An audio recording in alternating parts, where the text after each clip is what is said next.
I'm Surya from this institute. I just wanted to know, of course, you deal with Indo-Pacific as a whole. So there's been recently some talk, and the US lawmakers have started introducing in a bill, and in fact it has made considerable progress, the so-called non-NATO, not exactly ally, but say partner status for India. How will that impact India's relations overall, foreign policy towards this region and as well as globally? Because you deal with Indo-Pacific, I thought that will be an interesting proposition. Thank you. Thank you.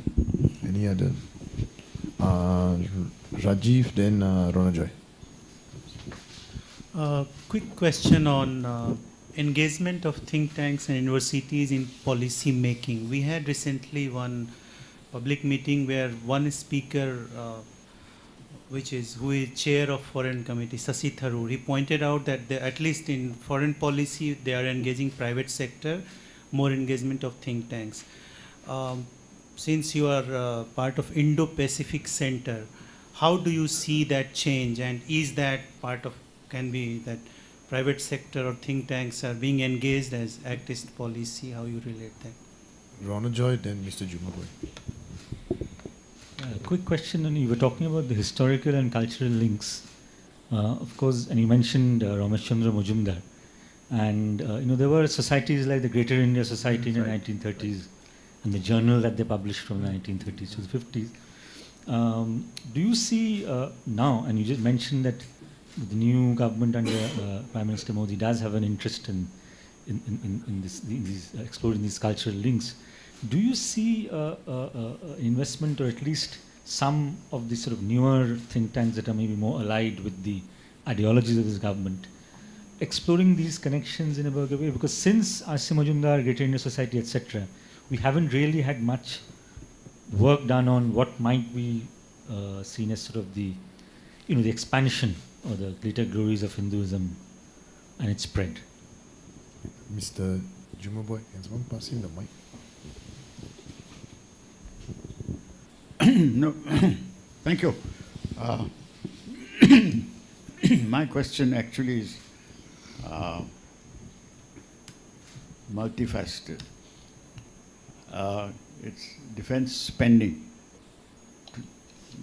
Think today's paper. The American defense spending is $590 billion. Second highest is China at $190 billion. India is around $49 billion, which means that India's economic expansion has to move very, very fast for it to have the resources to add up to its own defense forces.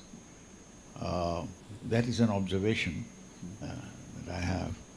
And that means that the Modi government will have to increasingly make India attractive for its Make in India policy.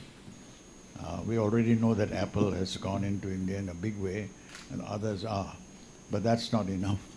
What do you think India should do further to cut down barriers and to remove obstruction to the growth of the economy of India? Thank you. Maybe, sir, you can take these four and then you can come back for another round. Okay.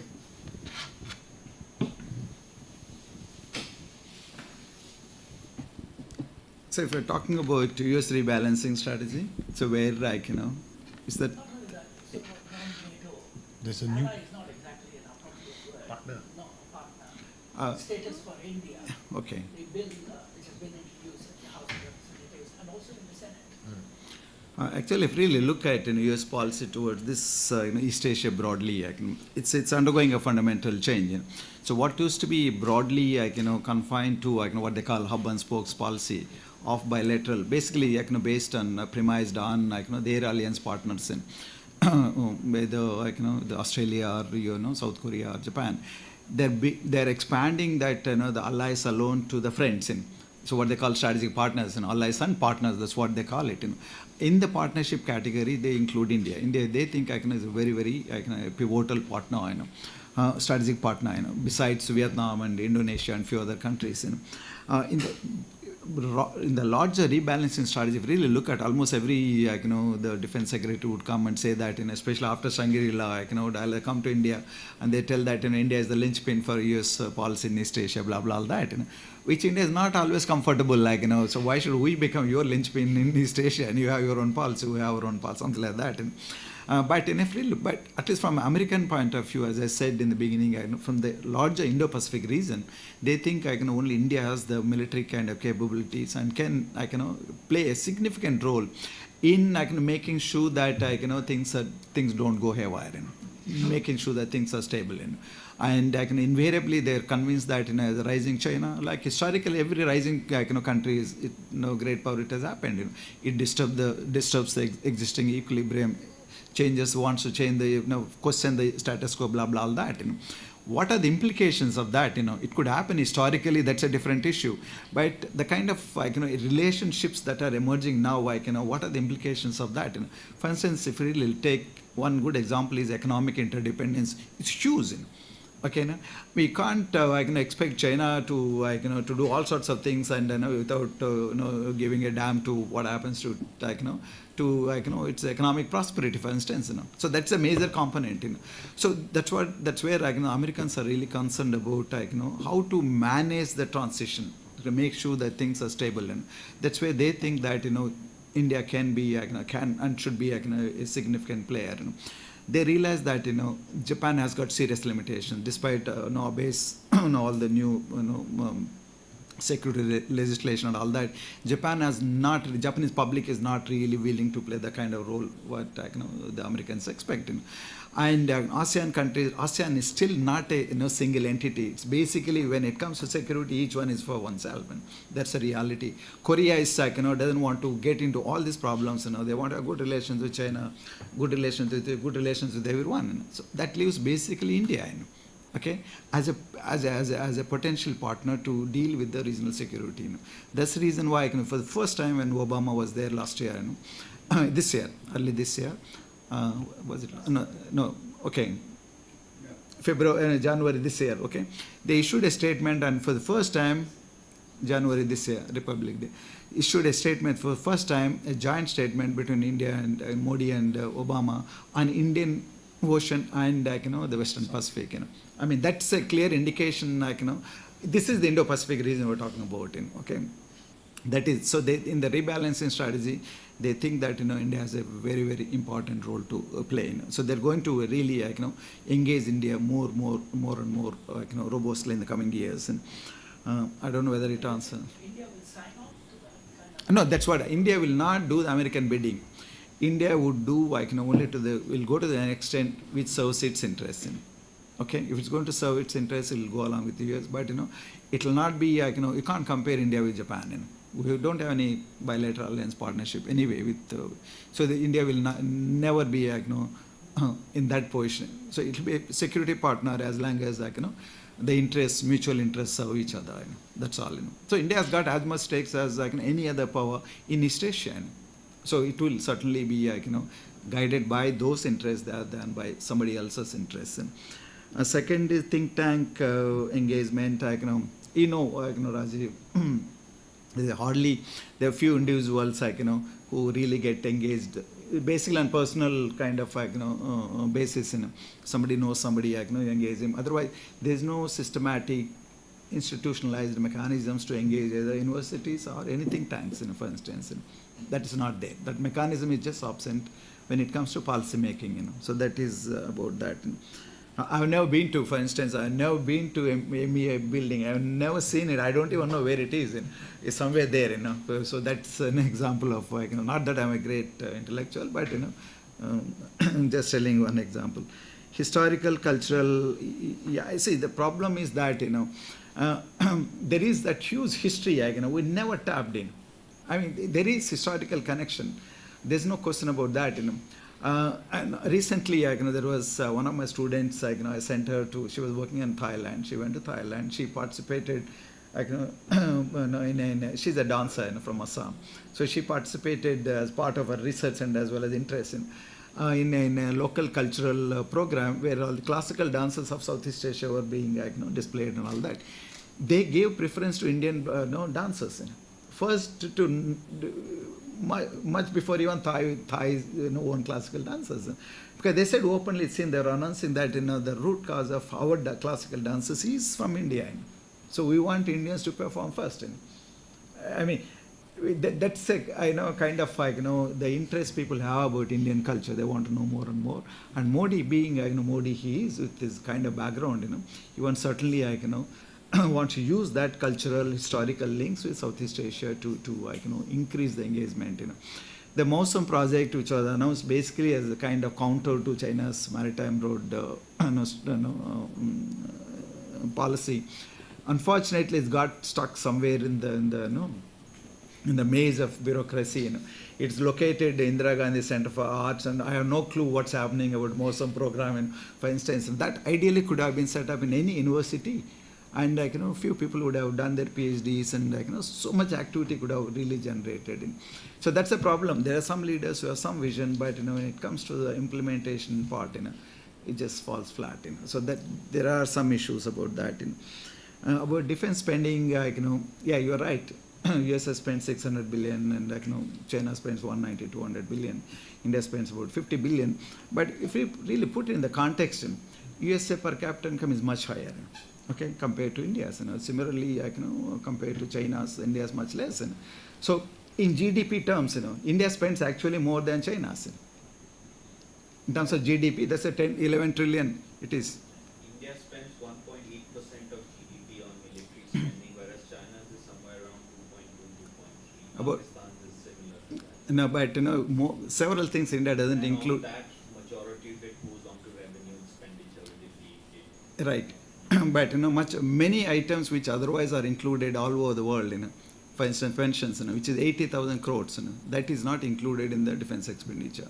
All other countries included. I can tell you, Coast Guard expenditure is not included in the defense expenditure. It comes from Ministry of Transport.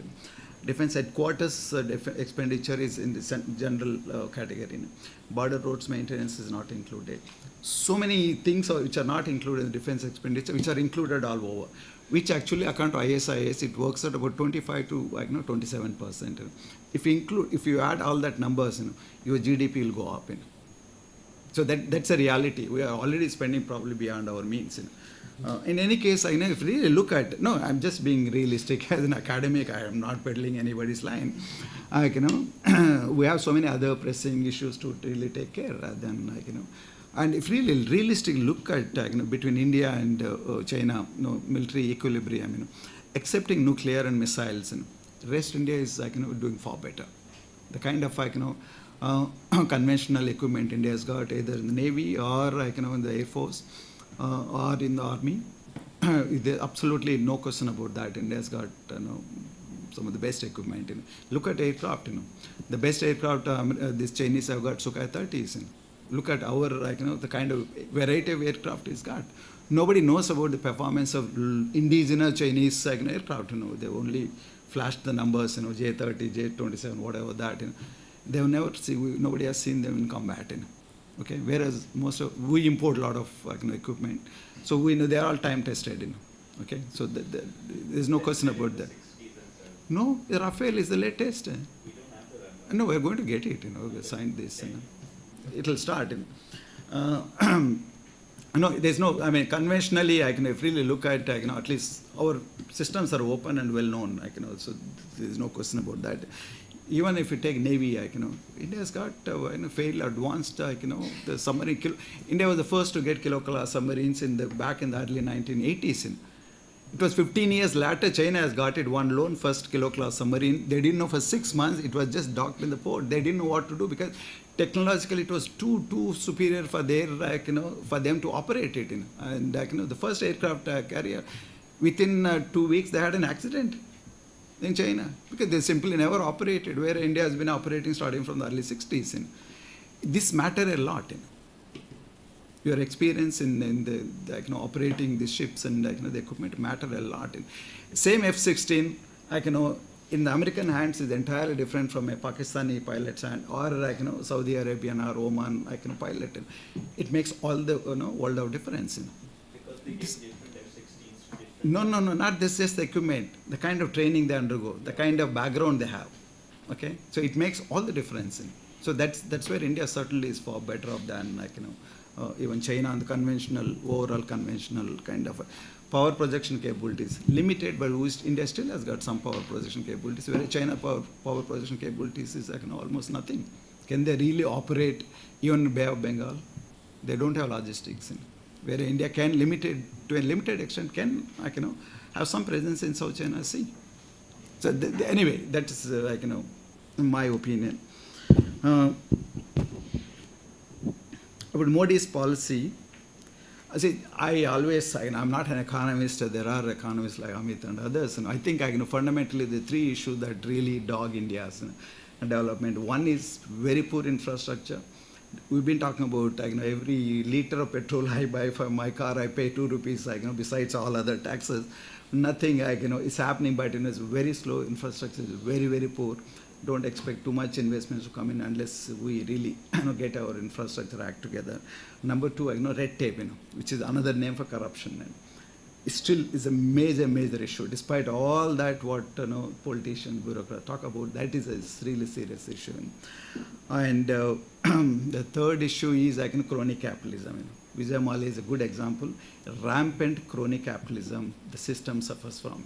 Unless they deal with that, and so many of them happen to be very close friends of all the top either bureaucrats or politicians. These are the three basic issues India has to tackle. So don't expect why investments are not coming, why jobs are not being created. India is not able to deal with the most. This is one of those Congress legacies we are inherited. We're not able to get rid of, including this government, unless we deal with basic issues. These ones, I don't think you can expect huge investments to come in. And in terms of Modi's foreign policy, I'm sorry, quickly. Okay, very quickly. So one word. Okay. No, if you really look at India's foreign policy, I wanted to tell that, I forgot. Nehru had foreign policy. India did not have foreign policy. Nehru would make a statement, and rest of the bureaucracy and others would listen. Oh, this is our foreign policy, and that's what exactly Indira Gandhi did. Even on the question I mentioned about ASEAN, she never put it up to public discourse or even raise it in the parliament. Hey, there is something is being found, whether we should join or not, whatever. She took a decision, no, we don't want to join, no. That's it's changing now. Modi, whatever the new policies is undertaking is no more Modi policy, trying to make India's policies. All are there on the table for the public to discuss and debate, and so that is a fundamental difference between the previous governments and the current government. I'm sorry.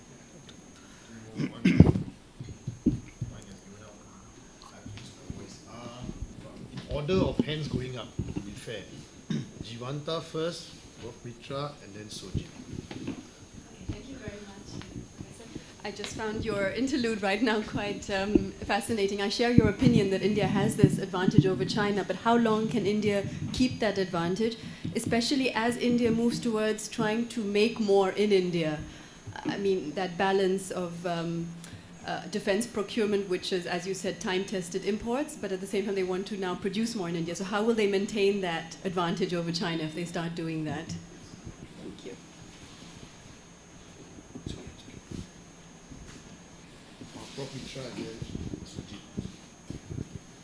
I've got a specific question and a more general one. The specific question is about region. I completely agree with you that region is not geography, but a construction. Few people quite understand what is South Asia, for example, and some talk about Southern Asia. In this context, let me ask you a question about the construction of the Andamans. I was recently in Aceh, and I was told it's 90 nautical miles from Port Blair, and that Indonesia and India are actually neighbors. It hit me like a thunderstorm because I never thought of it that way. Now, the question is India making anything out of it in terms of constructing India's identity as, if not a Southeast Asian state, then at least touching one, therefore an honorary member of the camp? That's the specific question. So the larger question is about the role of culture in the Make East policy and your assessment of it. You are quite right about the presence of Indian culture in Southeast Asia. And if one is not careful, one can catch oneself out trying to teach Indonesians how to speak their language properly, because Bahasa is actually Bhasha, and so on. So what role can culture play in Make East policy without making India appear as cultural imperialists? Because even in Singapore, a lot of Singaporeans who look Indian-like would tell you, no, we are not Indians, we are actually Singaporeans. So the more you push Indian culture, the more they will push you back. And that's the major problem. And even more important problem is culture as power, or culture as the denial of power. Because generations of Indologists and Orientalists have portrayed India as a country of culture and spirituality, not of power. So when you talk of Indian culture, Indian dance, they would say, fine, that's fine, but don't ask to be put at the high table of power, because you're not a country of power, you're a country of culture. So even if we were to make culture as soft power, the way the Chinese are doing with their Confucius institutes, basically to make China appear benign. Or Coca-Cola and McDonald's were meant to make America appear friendly and not threatening. So what can India do with Indian culture as soft power goes? Is there a theory? Suji? I'm Sojin from this institute. I have two questions. First one is, I want to hear your insight on India-Korea relations development in terms of Look East policy. You can give me some, historical development between the countries. And second question is, in fact, India-Korea relations plus India-Japan relations, especially during this Modi regime. I mean, do you see any difference, or really, do you really see the differences of Modi regime's Look East policy or Act East policy in these relations compared to other, regimes? But for me, at least in terms of economic relations, bilateral relations between India, Japan, India, South Korea, there is not much difference between this regime and previous regimes. So could you tell me your insights? I think so. Okay. Make in India, this is probably India should have undertaken this long time back, but better late than never. So there is a lot of emphasis, at least in the current government, that instead of spending billions and billions and and invariably starting from the 80s onwards, every defense deal, unfortunately, in India is mired in controversy, kickbacks basically. So, and besides, you can just Augusta, helicopter is one issue. It's absolutely crazy anyway. So there is greater realization that it makes no sense to spend billions and billions and get bogged down in all sorts of issues. Bofors is one good example. So there is certainly this government is very, very keen and pushing a lot on the DRDO and other establishment. That's the reason why there is a lot of incentives given to private sector to participate. Otherwise, private sector is no-go area as far as anything to do defense. You want to get some military fatigues, no private sector. That is the change. But still, it has to really liberalize much more than what it is doing to make that happen. And technology, certainly developing military technologies is not easy. It's a long-term kind of process, and involvement of foreign companies is absolutely essential. So there is there are still problems despite liberalization in terms of investments, equity participation and all that. And so India will I don't think India will let go of this the relatively an edge it has got in the conventional capabilities over China for the foreseeable future. Partly because as long as the Americans put pressure and or make sure that in technology, advanced technologies don't get transferred to China, either from USA in any case doesn't do that. Europe, They put so much pressure on Europe, so no European country is transferring, either equipment or, technologies to China. So which means that China either has to depend on Russia or it has to develop indigenously. So it is, to an extent, putting more emphasis on, indigenously developing, newer, technologies, defense technologies. And Russia is also a little wary of, transferring state-of-the-art kind of, technologies to China, to an extent, but not, fully, so that is a limitation China will have. That will be to India's advantage, Okay. Secondly, Indian identity, cultural role. This is I'm not really a culture expert, but basically I would imagine India is it's not really undertaken a major project, to make use of culture as a potential soft power tool to to advance its interests in. They're doing it very subtly. I told you about the example about the number of scholarships being given to Southeast Asian students is really gone up and is going up. The number of students beginning to come in a big way from Southeast Asia. That from a long-term point of view, probably at least they would appreciate and understand, appreciate Indian culture and the ancient links and historical links, and so they'll be potentially your future ambassadors in this part of the world. Certainly beyond a point you can't push, you can't say that our culture is your culture and you borrowed everything from us. Nobody would like that. There is no question about Indian influence, but doesn't mean that there was no indigenous culture. And each country had their own culture. They absorbed some of the elements of foreign culture. Most of the religions came from Southeast Asia. That doesn't mean that everything is India's culture. Okay. So that I think everyone understands the limitations of that. But somewhere down the line, this is one component that can contribute to India's greater engagement. Okay, great exposure to cultural aspects of that. I'm sorry, but I have my limitations. I'm not an expert on that. I'm not done really serious research on this aspect.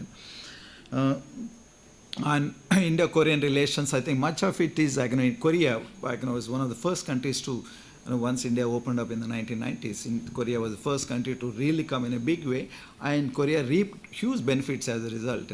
Okay, there were electronic companies or automobile companies and several other companies. When nobody was interested in India, Korea was the first country to show a lot of interest, and they're doing extremely well. But much of that is limited to only economic relations. There is a small component of defense, security dialogue, but that is, they just hold it for the sake of it.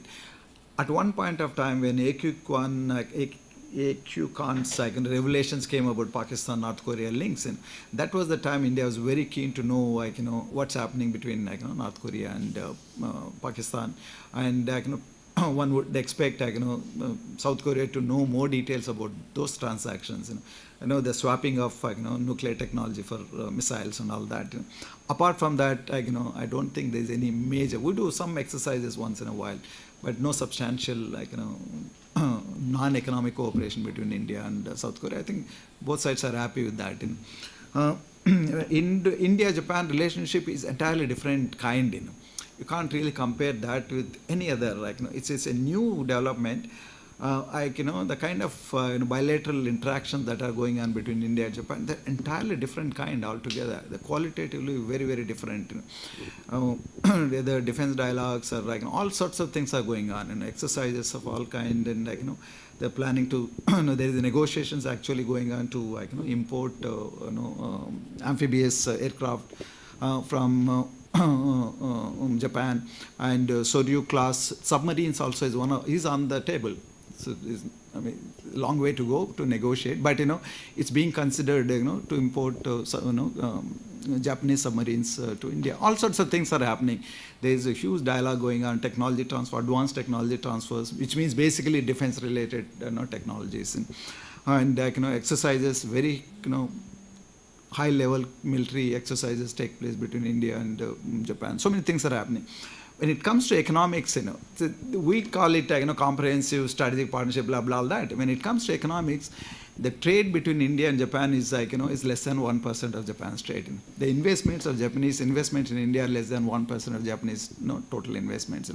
There's a serious problem on the economic front. Despite all the talk, despite there's a special cell is being created in the Ministry of Commerce and Industry, India is not able to really get huge investments from Japan. Much of the investments are through ODA. India has been the largest ODA recipient for the last 12 years. So much of that is a Delhi Metro and Simachalam, what is the thermal plant, and so many other things, infrastructure development that also this one paying for the Bangalore Metro. So many things are happening, but much of that is because of ODA. Okay, but real FDI is not really coming to India. There is some problem unless these two countries address that. You cannot build a comprehensive strategic partnership between India and Japan. Do you see any difference between Modi government and previous governments who pursues? See, the problem is that the previous governments, if you really look at it, Manmohan Singh, it was gung-ho about Japan, blah blah all that. Modi also started off. He went to Kyoto first, and the bear hug he gave to Abe, and which is totally un-Japanese kind of culture, and so many things symbolically, all that happened. But as I said, Modi's emphasis is on economic. He has come on the development plank. He won the elections. I'm going to be different. I'm going to deliver economically. I'm going to make India a prosperous country. So, which means that he has to attract investments. Which means that unless Japanese invest in India, trade goes up substantially. Trade is stuck. Actually, it's a trade. I think is slightly coming down last few years, despite an FTA between comprehensive partnership agreement between India and Japan. So that's where the problem is. The economic, political, excellent relations, securities, defense cooperation is excellent, but economic relations are very very poor. There is a total lack of balance there. I think that's where you can see that the relations are beginning to cool down. India is beginning to getting a little disappointed with Japan. I am going to use my position as chair to finally intervene. I thank you. I thought some of the questions that were asked were interesting. The two I want to just take up further. Maybe one is actually just a comment. Prof. Mitra's comment he started at lunch. Soft power, the soft power idea. Now, if you look, there's a huge amount of literature within IR, international relations, IR theory about soft power. And if you look at supposedly the person who intellectually codified the idea, Joseph Nye, some people say he mistook correlation with causality. I might consume Levi's jeans and Coca-Cola. That doesn't mean I like American foreign policy. Right? Because the idea starts from there, what? That's the gold standard, right? The gold standard of soft power is what? US foreign policy. But you look at the Arab world today, how many young men and women think American foreign policy is great? Not many. Consuming something and actually being favorable towards that country, I think, and that's the starting point. So soft power becomes problematic. Recently, some very interesting work coming out about another dimension of soft power, which is two, which coming back a bit to fifth column kind of discussions earlier. How does the diaspora of major countries represent their countries in third countries? That means put diasporas, Indian diasporas and Chinese diasporas who have been long settled in other countries. Do they segregate themselves from what they see as a native community? Africa is an interesting example. Until today, there's quite a bit of animosity towards settled Indians in Africa. Because the settled Indians, third, fourth, fifth generations, still see themselves as superior to people of African descent. Does that translate into favorable foreign policy perceptions of India? We saw what happened in Delhi recently vis-a-vis the African students. Now that is soft power. You can go around trying to sell Coca-Cola and Levi's jeans, but that is soft power. And I think that's interesting to talk about. The second point is Ronald Joy's point, and I just want to pick up on and something you said, Prof. I think sometimes international relations people do very bad history. I'm sure you know that. And I'm not saying you, I don't think you, but a lot of international relations people do very bad history. And the normal treatment of India-Saudi Asia relations always begins with, long time ago, Indic civilization, Indianization, and that's always the prologue. The problem there, of course, is there's another conversation going on within history, the Indianization debate, which, sir, the last part you alluded to, that is not that clear-cut. Was that adaptation? Was it just being pragmatic, that the rulers were just acting as if they were Indianized, but actually the people below were not? There's a debate going on in history which IR people don't supposedly plug into. Right. Saudi Asia Indianized? Okay, now let's start. And that becomes a policy problem also sometimes, because it leaves Indians scratching their head. Why can't they? Why don't they like us? They're supposed to be like us, right? But that becomes a problem because the starting historical part is not interrogated. It's a long-standing project that I've been trying to do. I haven't really got into. In fact, a lot of the good material, and Roger was talking about the Greater India Society. I think some people actually recently compiled some of their papers, got it into a nice little volume. A lot of this is in the ISIS library, one of the best libraries for the history of Southeast Asia. And so, just for me, I was just thinking out loud after this discussion. You don't have to say anything, sir. It just came up. Thanks. Any more questions or not? We can. I would like to thank Professor Naidu. They always say the quality of the discussion is a reflection of the speakers. I thought we had a very good discussion. So thank you, sir. Thank you. It is my pleasure to present you a copy of my colleague's book, Mr. Surya, you know very well, called Smart Diplomacy, Exploring India-China Synergy. Thank you, sir. Thank you so much. I think there's tea and coffee outside, so please. Thank you. Thank you for your patience listening to me. Okay. Feel like wonderful. Thank you so much. Really